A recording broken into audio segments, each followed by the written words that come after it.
सुगंधित और मीठा मीठा जल बनाओ, लेकिन चीनी का नहीं, मिश्री का, और वो भी ऐसा हो जो घुल गई हो, ठाकुर जी को कहीं लगे नहीं। उसमें इलायची हो, उसमें सुंदर सौंफ पड़ी हो, सुंदर केसर पड़ी हो जल में, और बढ़िया उसमें मिश्री पड़ी हो, पूरी घुल जाए, तब ठाकुर जी को उससे स्नान कराओ। तो ठाकुर जी प्रेम से पाते भी रहते हैं, स्नान भी कर लेते हैं। तो ठाकुर जी ने खीर पाई, गर्गाचार्य जी ने नेत्र खोले और जैसे देखे अब की बार खीर का पात्र नहीं मिला, बगल में ठाकुर जी बैठ के पा रहे हैं।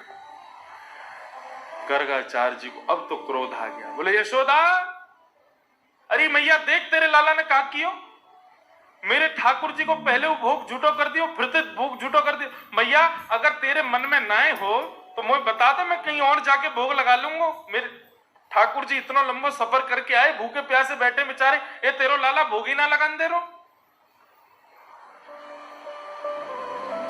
यशोदा मैया आई, बोले बाबा क्षमा कर दो। बोले ना ना, तेरो लाला कछु और ज्यादा चंचल है ना, एक मैया बुरो मत मानी हो।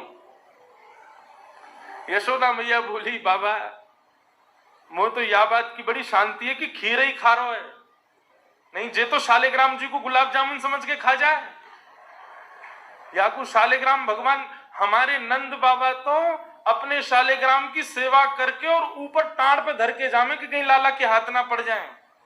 क्यों? बोले एक दिन लाला ऐसो गाल फुला करके और गैयान के पीछे घूम रहा, और नंद बाबा ढूंढे मेरे ठाकुर जी कहां गए, ठाकुर जी कहां गए, पता चली लाला चूस रहो मुंह में धर के। क्यों? बोले शहद ते स्नान करे या लगी जय जय मीठो है गए होगो, सुई खागो, ऐसो लाला है। ये तो माँ बाप बड़ी कृपा है ठाकुर जी की, केवल खीर खा रहे हो, नहीं तो तुम्हारे ठाकुर जी स्वाहा है जाते। बाबा अब आप चिंता मत करो, मैं लाला को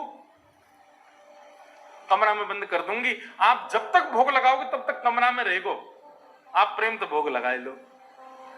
ठाकुर जी को पकड़ करके मैया ने कक्ष में बंद कर दियो।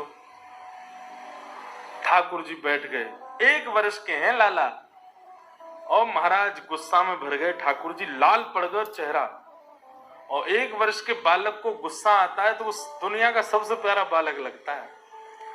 ठाकुर जी के गाल लाल पड़ गए, और ठाकुर जी जंगला पे खड़े हैं पकड़ करके, और ऐसे देख रहे हैं गर्गाचार्य जी। गर्गाचार्य जी भी देख रहे हैं, शैतान बालक अब आके दिखा।